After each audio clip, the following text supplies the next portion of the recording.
Hello, everybody, and welcome back to another episode of Questionable Treatments.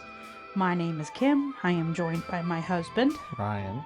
and we are on our second to last episode of going over asylums and stuff. I still don't know. We know a friend who was in a mental institution. I don't know if we're going to interview her or not. So either this is the second to last episode or the third to last episode. Depends on how brave we're feeling. Yeah. So this one doesn't really have a whole lot of horrifying stuff in it because we've already covered everything that's happened. I don't believe you. And I don't like, like when you'll watch a ghost show and they'll be like, this is an EVP, electronic voice phenomenon. Oh, yeah. I already fucking know. Yeah. We're on season 26. You don't have to tell me. So that's why I'm not going over a lot of the abuse that happened because I've already talked about it. Okay. I can't believe I'm saying this. You should still probably skim over some of it for the people who haven't listened. Well, I'm going to skim over it, but I'm not going to go into like great detail. So today we're going to be talking about probably the most famous school. That's not on ghost shows. Yeah, that's not on ghost shows because it's not around anymore. So we're talking about Willowbrook State School in New York, New York. Willowbrook only had two names, Willowbrook State School and Willowbrook Developmental Center, which is the first one of anything that we have covered that has only had two names. And you'll find out why in just a moment.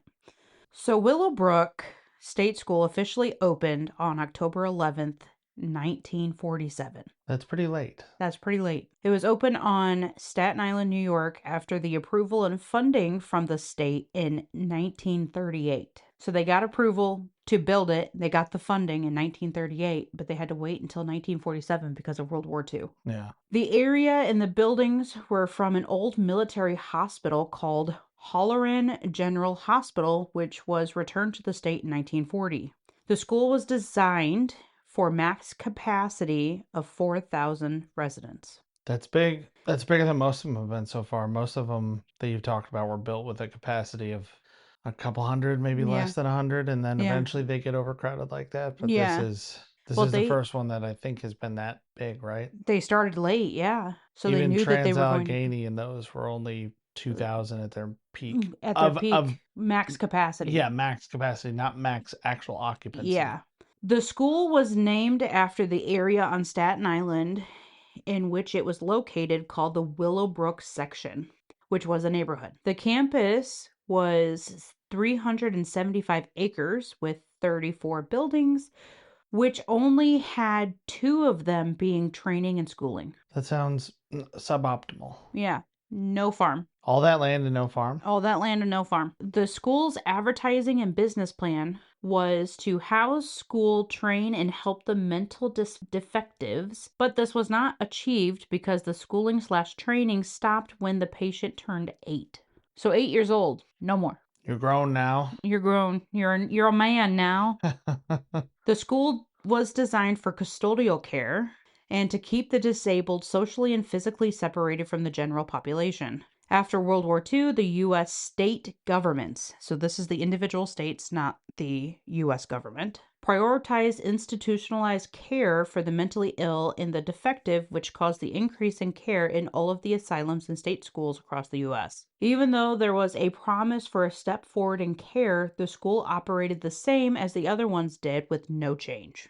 It operated as though it was one of the ones opened in 1880 or whatever. Yeah. Same model. Same deal. Okay. Yeah. There was an incentive for the school to get more patients as the funding would go up. So your population at the school goes up, your funding goes up too. Yeah. By 1955, only 8 years after opening, there was already 6,200 patients, which was 50% more than it was designed for, yeah. Than the max capacity. By 1969, less than 15% of patients actually had any sort of specialized training or schooling, while the daily schedule for all the patients focused on feeding, toileting, and confinement. What's toileting? Just like going to the bathroom. Oh. Go to the bathroom. Yeah. And they're saying that's what the staff is doing throughout the day, just trying to keep them fed and cleaned up as well as they can. This is what their whole schedule was. Right. Feeding, going to the bathroom, and just staying where you are. Yeah. In the beginning, there was enough staff to provide one attendant for every 4 patients. But that started to change when the house patients started to grow and no new funding for the state, as it was the first cut in the budget. So this happened in like the 60s. The attendant to patient ratio started to decrease slowly as there was no increase in staff. The real drastic change in the ratio happened in 1971 when there was a budget cut for the school of $20 million, which decreased the ratio from 1 to 20 when it was the 1960s to 1 attendant to 40 to 50 patients. And it was meant to be 1 to 4. 1 to 4. This is the time Geraldo Rivera did his expose on the state school. Dr. Michael Wilkins was a doctor at the school who wanted to bring the patient parents in to see the appalling state of the building their children were living in. He also formed an advocacy group for the parents of children at the school called the New York Association for Retarded Children, NYARC. I feel like you're waiting for me to laugh at that name. I did. He invited the superintendent of Willowbrook to come to the meeting so he would be able to hear the parents and hopefully change the way things were being ran. He didn't. He didn't come, or he didn't He change came. anything? Oh, he came, but nothing happened. The superintendent told Dr. Wilkins and the parents nothing was going to change and there was no reason fighting. Like, resistance is futile? Yeah. Okay. Yep. The next day, there was an email. Were emails around then? No. Not in the 70s? No. Okay. There was a message on the message board. I don't remember when the first emails. I actually just did a fact-checking project for my work for this. In the 60s? 70s. 70s? I mean, there might have been very early email or some bulletin board There was a systems or pager. something. Their pagers went off. I don't think they had pagers, but go on. I don't know. Somehow a message got somewhere. Sure. And from the higher-ups that the school... Oh, probably just a memo. A memorandum. Okay. Like a real, actual, physical paper one. Yeah.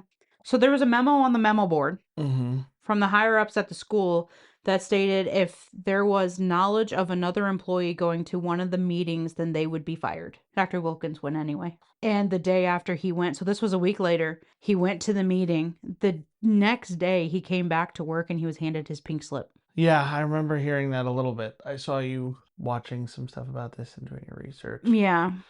It's admirable. I think if the job market was stronger today, just a little bit of commentary, I think a lot more people would be just walking away from jobs in certain companies with the things they've been doing lately. Oh, yeah. But I think that's why they're keeping it the way it is, the job market. They can hold on to anybody. But yeah, good on this guy. So he was walked out, but he still had a key to the place. Okay. Why? Because he forgot it was in his pocket. And they didn't take it from him? No, they didn't pat him down or anything. Pat him down? Yeah. Did they ask for the key? Not that I know of, but he completely forgot that it was in his pocket. So he came home, he was emptying out his pockets, he realized he had the key, which was a skeleton key, by the way. And that means they can open like pretty much any door? Okay. And he pondered it for a while, like, what should I do with it? What should I do with it? And he remembered Geraldo Rivera. He was an investigative journalist. Yeah, into like severe stuff. So he did a lot of drug stuff. He did a lot of cartel stuff, you know. Yeah. I think most people know him for this. And then I think he did an Al Capone story. Probably. Where they found some kind of stash, but it wound up being nothing. Like there's nothing in it. It was some safe or whatever. Yeah. But I mean, what a thing to be known for breaking this. That's a good legacy. So Dr. Wilkins contacted Geraldo. Geraldo took the key and snuck into Building 6 to see the conditions of the patients. You have to watch it. I mean, I showed you the beginning of the video. It looked, I don't know those old cameras that much, but I was wondering how they could have done that in the 70s. But it looks like... It's film. Well, duh, it's film. Because it's the 70s. But it looks like one of those small, like, run and gun, literally trigger-operated 8mm cameras and maybe a flashlight for the light. Yeah. It looks like they're just using the cheapest, smallest camera they can, gate fully open, just to get as much footage as they can as quickly as possible and then get out. Yeah. So... Because, yeah, I just kept thinking, a lot of TV shows and movies, even today, they put down, like, minecart tracks to move the cameras around. How did they sneak around? Yeah. In the 70s. So he was disgusted by what he saw and smelled So children were naked, restrained in positions that contorted their bodies, lying under objects, and being fed slop too quickly. He also mentioned the smell from the many things that were on the floor and walls, which looked mainly like stool. When he left and gave the film to the studio to be processed, there was a threat from the school that if they broadcast the film, there would be legal action taken against them. So Willowbrook invited Geraldo back a week later for an official visit where the place was cleaned thoroughly and sterilized, and the children were clothed with staff to interact with them, and the lights were on. That's a big one. The lights were on. So, okay, since you point that out, in the footage that I was looking at, I was thinking it was just dark because of the contrast between whatever light they were using and the camera. They left it It was completely just dark. in there. Yeah. Okay. Light deprivation, basically. What's going on with these children? Okay. Definitely thought that was like an optical illusion, sort of. There was a big contrast to what he encountered when he went without the knowledge of the staff to when the staff knew that he was coming. This is when the staff got the original footage back, even with the threat. They were so disgusted. You're saying the staff of the news channel. The staff of the news channel, yes. They were so disgusted by what they saw in the original film that they ran it anyway. Yeah. So this first aired on WABC TV, then went nationally on ABC on February 2nd, 1972. This footage brought on a class action lawsuit from NYARC later the same year. So in 1972, they were sued. Willowbrook was sued. The judge who was overseeing the suit was disgusted by the condition of the building and mandated the school to decrease the population and to clean up the place by 1981 when the suit finished in 1975. So they had 6 years. But where are they supposed to go? Um, Did the judge provide a method to reduce the population? No. So they're supposed to deinstitutionalize these patients. Oh, just let them go. Yeah, in like group homes and stuff. Okay, so that was an option. Yeah. And they just didn't do it. Yeah. After this, the school and the state held press conferences and tours of the sections of the school that were thoroughly cleaned and sanitized so the public would not be able to see the condition. Did not change, but there was no change in the wavering trust of the public. So they would hold press conference, they would hold tours of the buildings that were cleaned and stuff, so that way they're like, we changed. See, we already did it in like 78. We already did everything we were supposed to do. You can trust us again, but the public didn't believe it. Yeah. Geraldo went back in 81, snuck in again. Like 10 years later. Yes, snuck in again.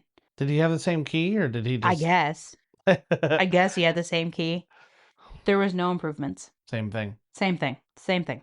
Even the patient population being decreased to 817. It was still the same as it was when there was like 4,000. It was 6,000. It was 6,000 patients. So they decreased it to 817, and it was still the same. So they did one thing. They decreased the population. Yeah, that was it. But it didn't help anybody.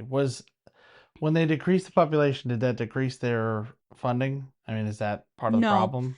No, because the funding stayed the same because they were already decreasing it by the 60s anyway. So why was it still so bad? Did they still have a super low number of attendants or orderlies or whatever they're called? They didn't care. They just let them go. They just let them do whatever they wanted to do. So it could have been, we probably don't have records to know if it was back to 1 for every 10 patients or whatever. It probably was, but all of these employees were already there originally. So they just went back to doing what they knew how to do. Abuse, not clean. Were they abusing them? Yeah. What were they doing? Well, that's later. Okay. Why are you trying to skip ahead? I'm asking questions. You want me to ask questions and interact. Yeah, well... When I do, you're like, you're throwing off my groove. You are throwing off my groove, okay? So, Willowbrook closed on September 17th, 1987. Do the math. How long was that open? 40 years. 39 years and 11 months. That is the shortest open anything that we have gone over on this podcast. Yeah, that facility would have been younger when it was shut down than this house is right now. Yes. And this is like the newest house in this neighborhood. Yeah, it was very, very short. And it's because they did everything so wrong. They didn't even start out with good intentions. It was shit from the beginning? It was shit from the beginning. I think a lot of that is, like you said, the state and the incentives and the way they structure these things. Because I remember it at my high school, which you marveled at because it's like twice the size of your town, your hometown. No, it's not. The student population is the population size of the town I grew up in. Okay. Either way, I remember one of the administrators, they were putting in more lockers in different parts of the building. And I remember hearing complaints about the state would only provide funding to build a school for the student population right then. So the school that I went to was new when I went there. They had only built it a couple of years before. And they built it for the population that they had then, knowing full well that this area is growing, that there's more and more students, more and more kids, more people, more housing, more everything being built. They're like, the state will only provide for like what you have right at the moment, and then you have to figure out how to make it work until the next time you abandon a high school and it becomes another middle school, and then you build more high schools somewhere else. And then that middle school becomes an elementary school, and you build another middle school. I mean, at least they do hand-me-downs here. We did the math. What are there, 10 schools? There's a lot. I don't know. 10 schools in this town? It's ridiculous. But it's still just one of those, it's an example of what you're talking about, that the state says, okay, we'll pay for your new school. You're going to have whatever, 4,000 students within 10 years. We'll build you a school for 1,500 and hope for the best. But they also incentivized keeping patients and bringing in more patients and everything. So yeah, they were doing it almost like a money-making scheme. Yeah. But why? Were they pocketing that money? Were they embezzling? I don't know. I have no idea. Because that's There's what no records on that's it. one of the things I don't understand. They bring in more patients, which brings in more funding for the facility. But even when they have more funding and fewer patients, they don't do anything with it. So what benefit does the extra money bring? I don't know. Unless somebody's skimming it. Yeah, if there was financial records, I would love to go through it, but there's not. That would be really interesting. A lot of this stuff is so hard to research because all of it is pretty shut tight.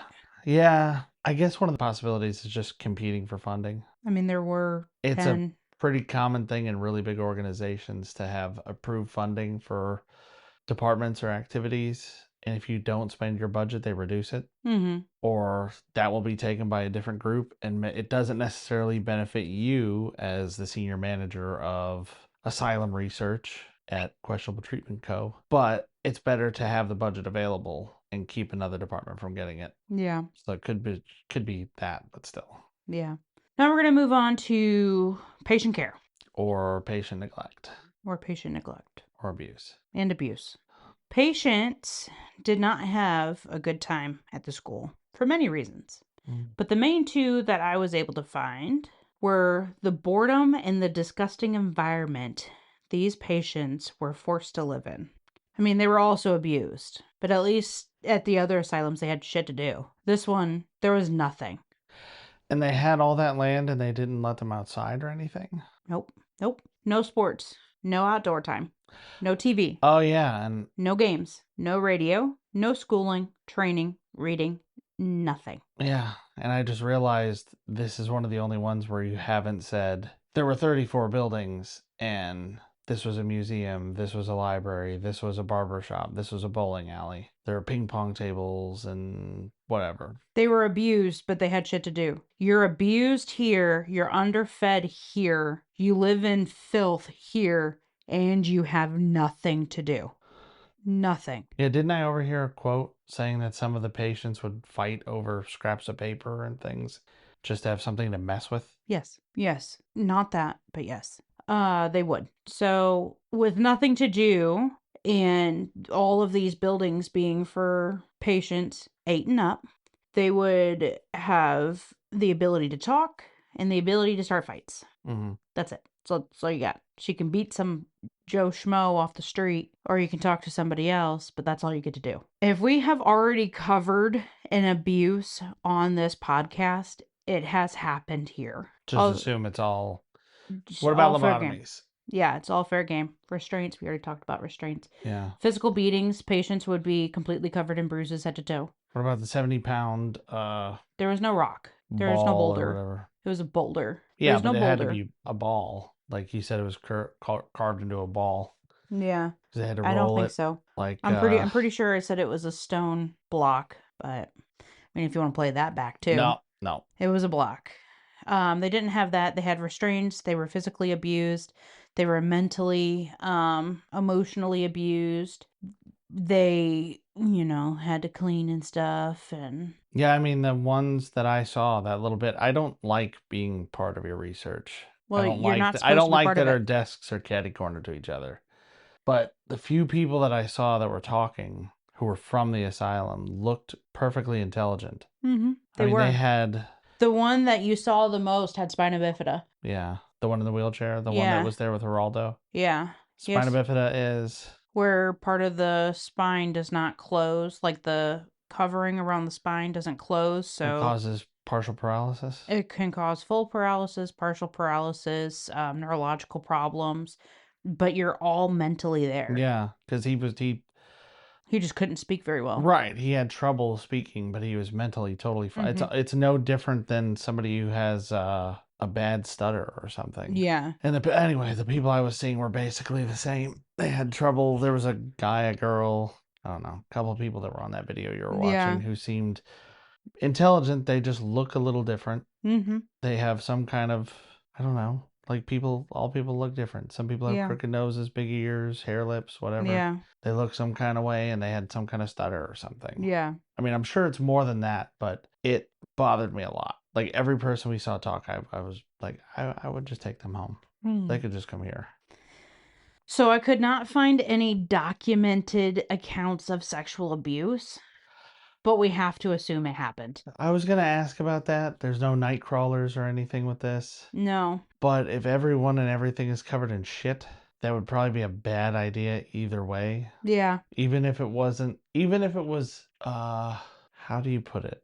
Even if you didn't care about the vibes, you would get diseases. You'd be getting and spreading diseases.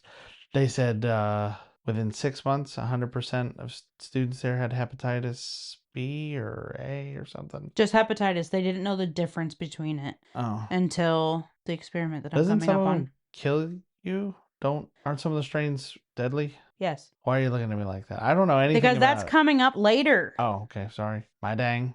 Yeah. It's like God, it's like I'm participating for once. Yeah. I feel weird. I feel out of it. I've had a lot of caffeine today. Okay, I'm going back. Stop bringing up stuff that I'm going to be covering later. So the buildings inside the outside was manicured. It was beautiful. The inside was not. The building insides were covered from floor to ceiling with feces and food. Patients were covered with feces, food, and urine. Showers only happened once a week, if that. The bathrooms had no walls or stalls for separation. Feeding times started to decrease from 20 to 30 minutes per patient who needed help to 2 to 3 minutes for each patient. This would cause choking and or pneumonia. Why pneumonia? Because you're going to aspirate. Oh, okay. You're trying to inhale this food so fast that you aspirate the food. Gotcha. Yeah, I couldn't figure out how are you getting moisture in your lungs from eating. Yeah, because they'd make it a slop. Okay, like they just mush it all up. They blend it. Like bread and water and rice and whatever else they can get. Yep. And then just blend it up and then you I'm sure it's like a lovely bread pudding. I almost threw up.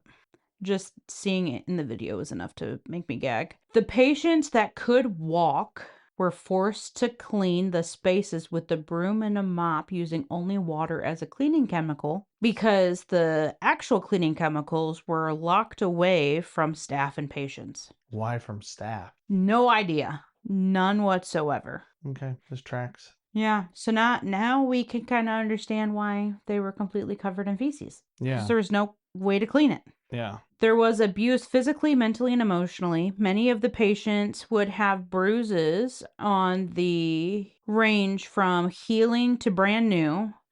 The staff would use violence as control to keep the patients from acting out. All of the patients were locked behind 3 steel doors, all of which were locked, with the staff having the only way to open them. What you mean? They would lock, like, that was how the wards were locked off? Mm-hmm. Okay. Mm-hmm. Not a triple door Arkham Asylum lock for every patient. So you walk in through a steel door. Mm. There's like a 3-foot wide room. Basically enough Another space for steel the door. next door to open. Yep. And then it's the same thing. And then you walk into the building. So it is like Arkham Asylum or something. Yeah. I don't remember what the beginning of that game was like, but I feel like it was something along those lines. Probably. If there was family that came to visit a patient, they would be led to an area that was clean and the patient would be showered and clothed before the parent got to see them.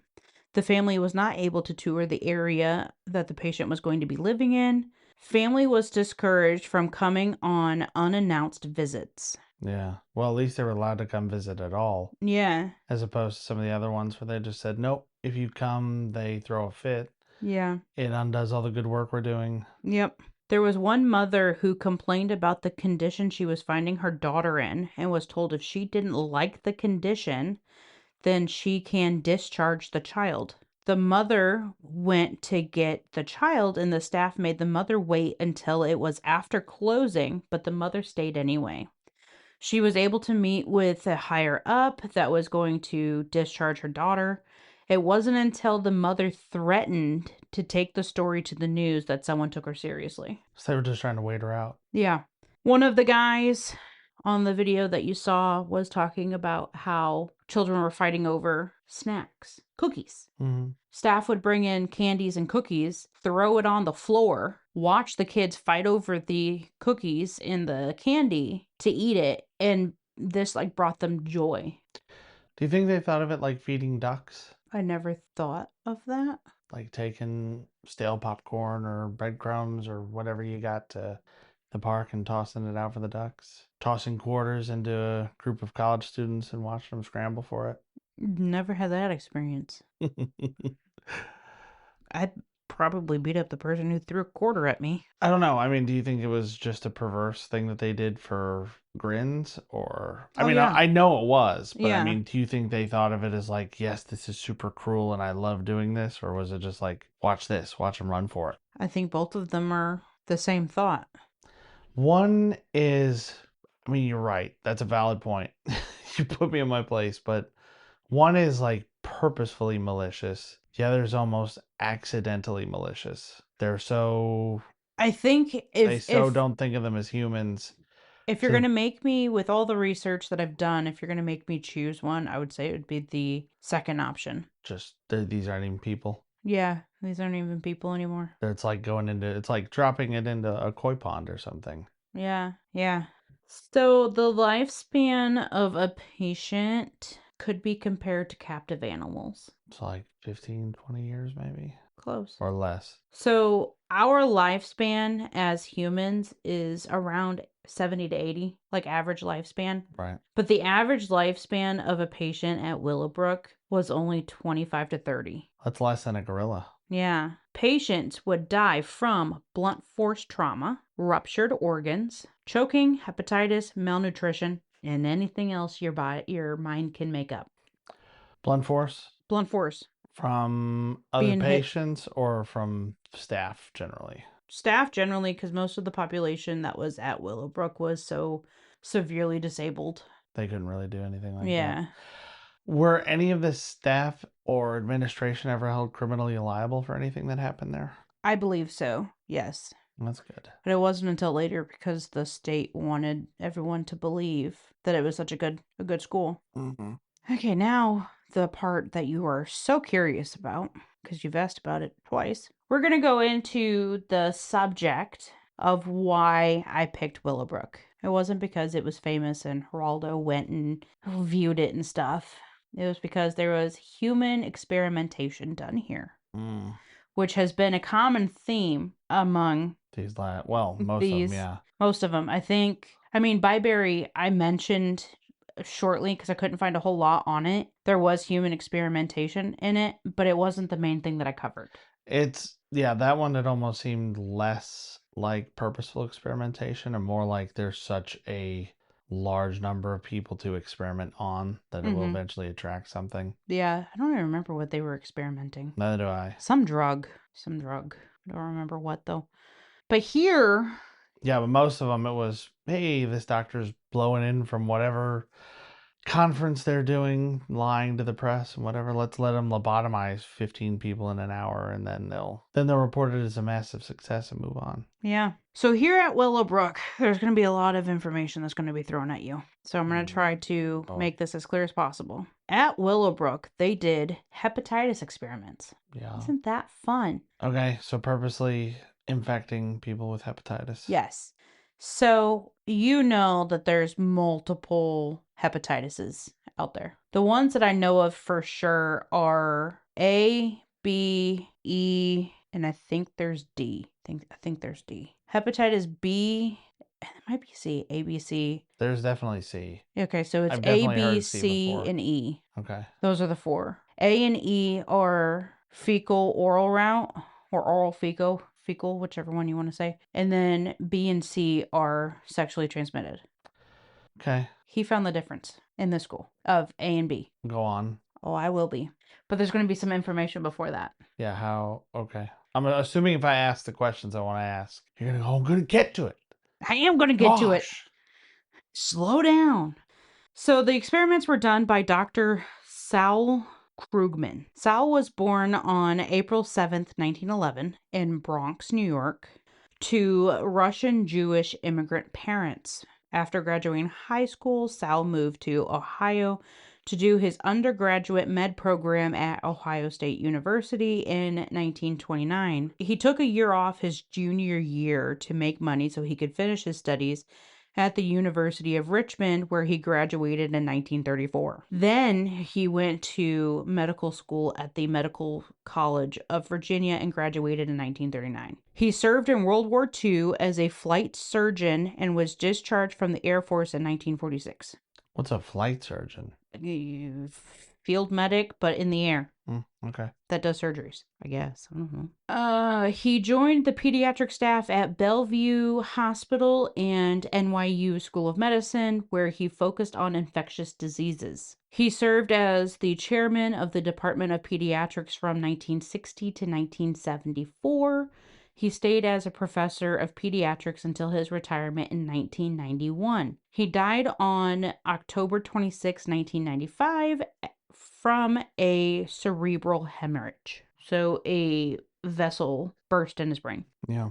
Basically. So now we're going to go into the two diseases that were studied at Willowbrook. Hepatitis A, oral fecal route, is a disease that is contracted through the oral fecal route. A person infected with the disease will have the live virus in their stool and can give it to another person if said person puts something in their mouth that has fecal matter particles on it. But the hepatitis virus has to have been, somebody has to have it. Somebody has to have it. You can't just accidentally consume some amount of fecal matter and it happens. Correct. I always kind of thought it was one of those diseases that just comes about when the conditions are right. So it's not just unsanitary. It's probably unsanitary mixed with the diseases in somebody. Yes, the disease has. Because I was going to ask, with certain sexual proclivities that have become strangely popular in the last 20 years, I would think the oral fecal route would be real easy, and we would be loaded with hepatitis as a species. It's coming back. We are. Hepatitis? We you get what I'm saying, right? Yeah. Okay. But if you have to have it first to be able to spread it, that makes sense. Most people are supposed to have, like, our daughter had it right after she was born, a Hep B shot. And then you get more, and you'll find out why. So they didn't have those shots when I was born. They just stuck leeches on you. Like, this will be fine. Bloodletting. The best medical technique. Like, it's a healthy baby boy. We're going to drill a hole in his head to let the evil spirits out. Then you can go home. Symptoms of Hep A include jaundice, fatigue, abdominal cramping and pain, diarrhea, and fever. Now you know another reason why there was feces all over the walls and floors and ceiling. Yeah, because they couldn't help it. Yeah. I mean, they couldn't help it anyway, but... It is known now the immune response from contracting Hep A would lessen the symptoms if ever contracted again, and keep the patient from contracting a more damaging form of hepatitis. So if you're going to get a hepatitis, Hep A and Hep E are the ones you want. Hepatitis B was the other one. This is a sexually contracted disease which can also be contracted through blood to blood or wound to wound contact. So if you get, so this isn't, like urine, feces, spit, potentially spit, but most likely Blood not brothers, spit. like in the movies, where you cut your palms and shake hands. Would Yeah. that be enough to do it? Yes. So it needs to be blood into a wound, blood into mouth, blood into anus, blood into vagina, blood somewhere, or semen to vagina, semen to ass, or whatever else you want to do. So it's either blood or reproductive material. Fluids, yes. Okay. Feels like some of those are definitely supposed to come out of your body and some of it's not. Yeah. This disease affects the liver and can be in two forms: acute, which will last under 6 months, and chronic, which will last over 6 months. This disease can cause the patient to get cirrhosis, liver failure, and liver cancer. So you can either get all three, or you can get one of the three, or you can get none of them. This is where you were asking if it can kill you. This is how it would kill you. Because you'll get a cancer and all these other conditions? Yes, Hep B will kill you. Hep C will also kill you too. Okay. But Hep B definitely gives you cancer. Symptoms include jaundice. You know what that is? Yep. In case anybody out there does not, it's the yellowing of the skin and eyes. It's caused by the liver not functioning properly. Our little Boogie had jaundice a little bit when she was born. A lot of it. She looked like she had a better skin tone than me. She looked like she was tanned, yeah. Yeah, she looked like Trump. No. She was orange, man. Okay, a little bit. She was orange. Maybe that's what's wrong with him. But we couldn't tell in the recovery suite. No. The lighting was very cool there. Yeah, It so was she hard to looked tell. she looked so tan. Yeah, oddly tan. And then we brought her out into the daylight, and I'm like, oh my God, you're yellow. Didn't realize she was so yellow. Didn't know we had a high visibility baby. Yeah. Yeah, put some reflective paint on you. It'll be a jacket now. Okay, so symptoms: jaundice, abdominal pain, dark urine, fever, joint pain, loss of appetite, nausea, and vomiting. I feel like I'm in that song now. Bloating, tremor, seizures, coma, stroke, or death. Mood swings, muscle aches, weight gain, fugue states, osteoporosis, sudden psychosis, supercalifragilisticexpialidocious, masochism, vampirism, sudden necromanticism. Dr. Krugman used children from Willowbrook to experiment on hepatitis in a way to lessen the symptoms or stop it altogether. He used these children because there was a high rate of contracting hepatitis at Willowbrook. During the experiments, he was able to find the difference between Hep A, which he called infectious hepatitis, and Hep B, which he called serum hepatitis. Why? I don't know. I think it's because for Hep A, it's so easily contracted. It's infectious. Whereas Hep B, you have to get it from the serum in your blood. So, like, in order to get the live virus, you have to spin it down and get that serum, the plasma. I think that's why he called it that. There's no, like, definitive, this is why he called it this and whatever. No paper? No. Google Scholar doesn't have it? Google Scholar doesn't have it. I saw the way that you were looking at me. I could just hear your thoughts in my head. We've been together so long. We have telepathy. Now we're going to talk about the procedure.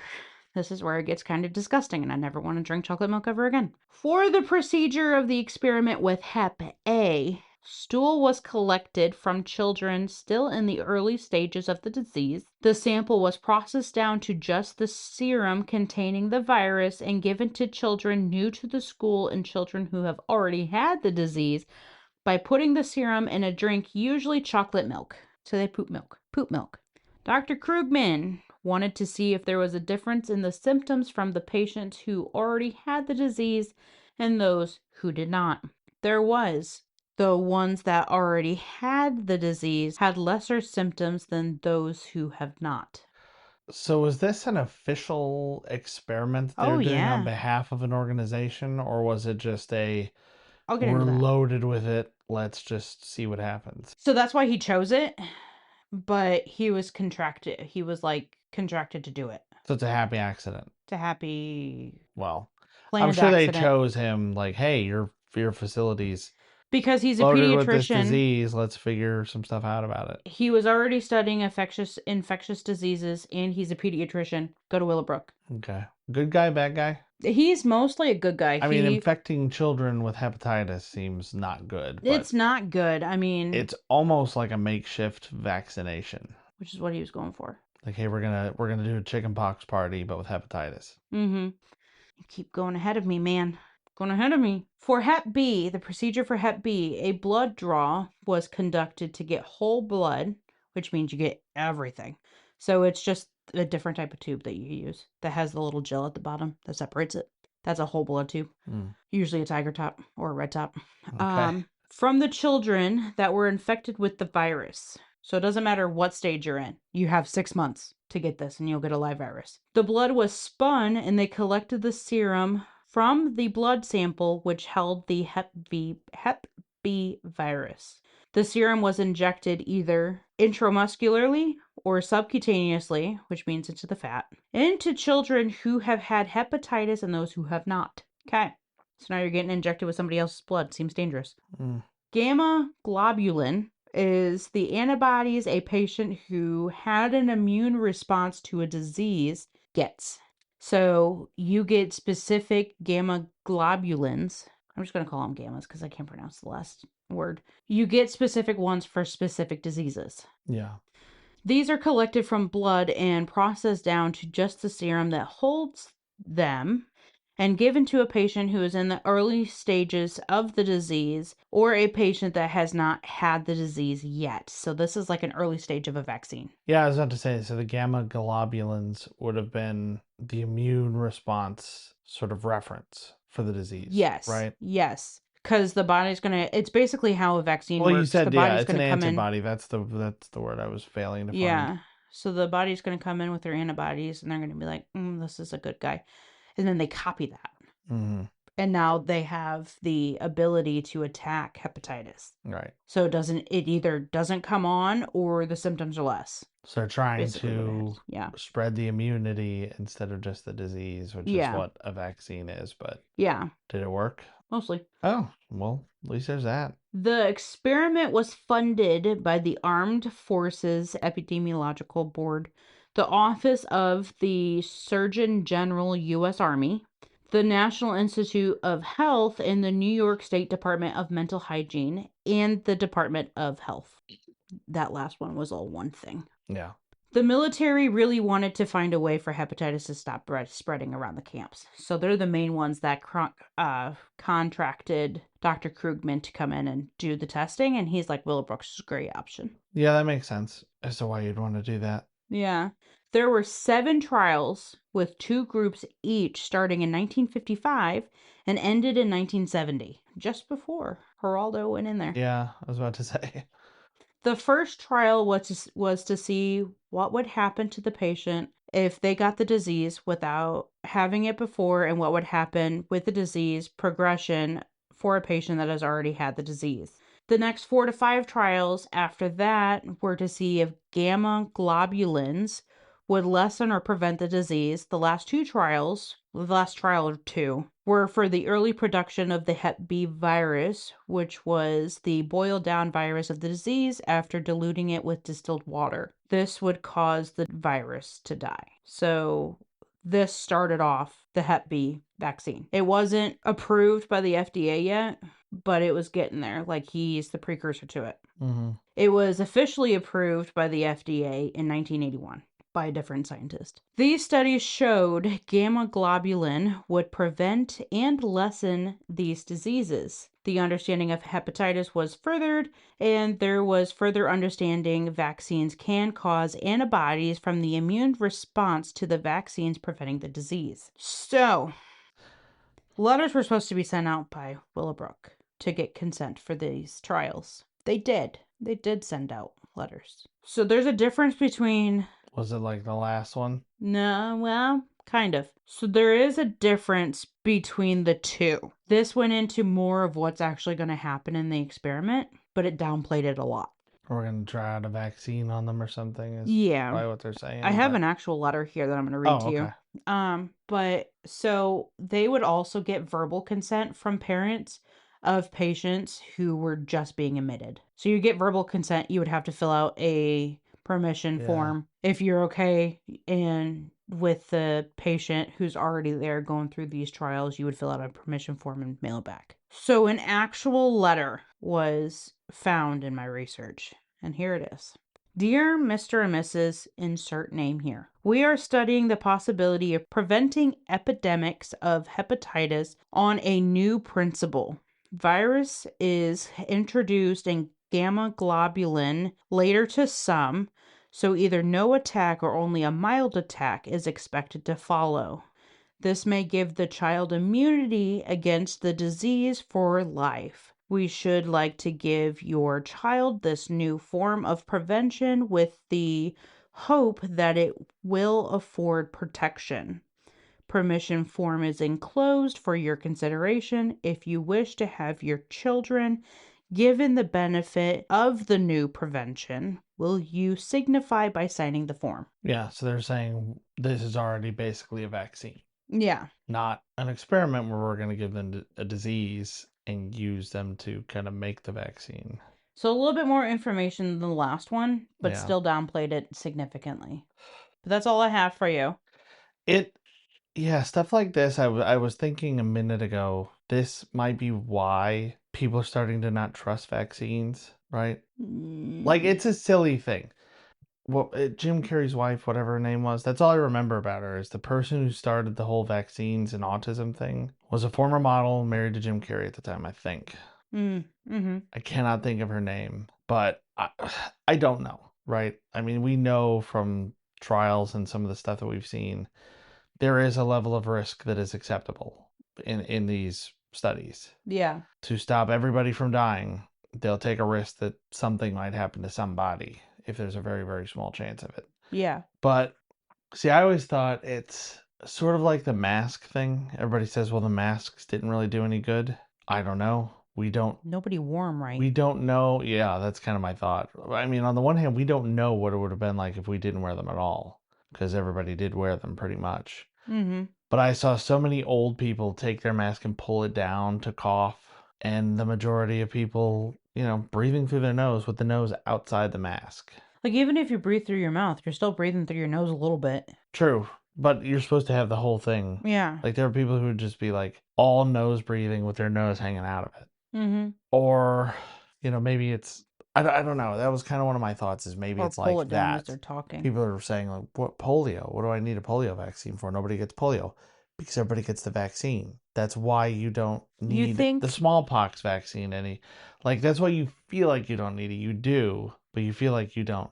I think it's also that our generation, meaning mine, because I'm not in the same generation as you, is just stupid. Yes, silent generation, and you're a Zoomer. My generation is stupid.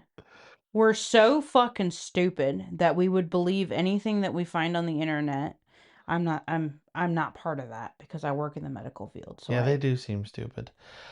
But I really think the stupid perception is from people on TikTok going around with those ridiculously tiny microphones or holding these lav mics that we have in front of people's faces and asking them questions. Like if you interview 100 people, 200 people in a day, you're going to find some dumb people, right? Just like George Carlin said, think of how dumb the average person is. Half of them are dumber than that. You're going to find somebody who's going to say something biblically stupid. Yeah. Yeah. But I wonder now if maybe part of it is knowing how these vaccines came about. Does that impact your trust in them? I doubt it, because I didn't know how the Hep B vaccine was created. And I just found out that this guy experimented on children to make it, to start the process of making it.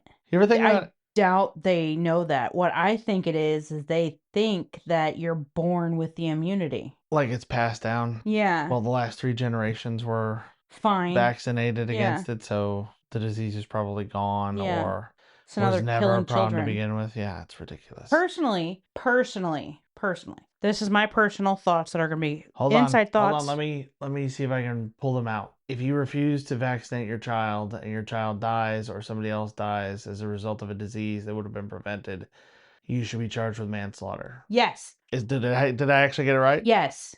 you should be charged with murder. Well, I said manslaughter, not murder. Manslaughter and murder are basically the same thing. They are quite far off.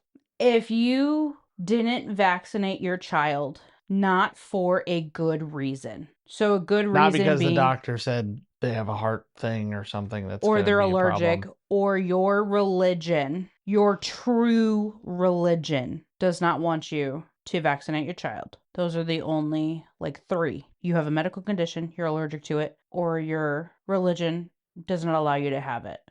And your child contracts the disease and gives it to some other child, you as a parent should be charged with manslaughter or murder because it's your fault. Maybe it would be if it's your own kid and they die, that's murder. But if your kid gets it and spreads it, that's manslaughter, because that's, I mean, the manslaughter is supposed to be involuntary. You're choosing to not vaccinate your own kid, but by doing so, you're accidentally harming somebody else. Yes, and I feel like that should be. I had a kid come in not too long ago into the urgent care, and the mom's like, I believe that he has whooping cough. I did not sign up to be around somebody with whooping cough. My child has not gotten the full doses of her vaccines for whooping cough. I am not giving it to my child. You could turn around and walk your happy ass back out and go to the fucking health department. Yeah. So you know the like explain this to a caveman thing that I like to talk about sometimes? Mm-hmm. I've been thinking about this lately a little bit as what if you were an alien? What if an alien came here and was looking at what humans were up to and realized, oh, cool, they came up with these vaccines. That's how their biology works. They can just inject themselves with this stuff and they don't get these horrible, lethal diseases anymore. And then after two generations of being safe from most of these, they just decided to stop, or enough of them to make it somewhat problematic stopped. Mm-hmm. And oh, how cool! This species has already discovered nuclear energy, and they can build a facility the size of a middle school that can produce enough electricity for half of a state. Mm-hmm. And they decided to stop using them. Yeah. The school system with now, no pollution. No pollution, yeah. The only pollution being a small amount of radioactive material that will be encased in concrete and buried for 1,000 years, 500 years, whatever. Yeah. So the school system now is requiring your child to be 100% fully vaccinated or have a like medical release from your doctor. Right. That says that they can't have these vaccines. And even if that happens, which your doctor is not going to, most pediatricians now require your baby to be vaccinated. The one I used to work for did. Unless you go to one of these holistic care ones to not have your kid vaccinated. Yeah. I mean, dangerous for them to be in the pediatric office. Yeah. Because they would be more likely to spread it to other little kids. But your doctor's not going to sign off because you don't feel like vaccinating your kid because it causes something that it doesn't cause. Right, because you saw something on like Ellen. Yeah. But now you cannot sign your kid up for public schools unless they have vaccines or a doctor's note saying that they can't have it. Good. And you have to get this doctor's note every year that you sign up your kid. That's good. That makes me feel better. I don't want to take away people's like autonomy to take care of themselves and their family the way they see fit, but also according to history, we've battled these fatal diseases for a really long time. You know, kids were unlikely to make it out of childhood 150, 200 years ago. Mm-hmm. And now we have all this medicine. Let's not stop using it and let the diseases come back. Let's keep it up. I think it would help our problem if they actually did start charging them with some sort of involuntary manslaughter or something. I've been thinking, I mean, I had my pokey little bar. If somebody had been overserved there and crashed and killed somebody, I could face some kind of criminal action. A judge who releases somebody who's been arrested 35 times and that person goes out and commits more crimes or kills somebody else or rapes somebody else, should that judge not be held liable in some way? They should be, yeah. Okay, well, this took a really pleasant, happy story time turn. Yep. So is that it for this one? Yeah, that's it for this one. It's a short episode. Well, you said this is the penultimate episode, potentially? Sure, I don't even know what that means. Second to last? Yep. Yep, at least talking about schools. Yeah, there's a word for you. Penultimate. I can't even say it. Okay, bye. Okay, bye.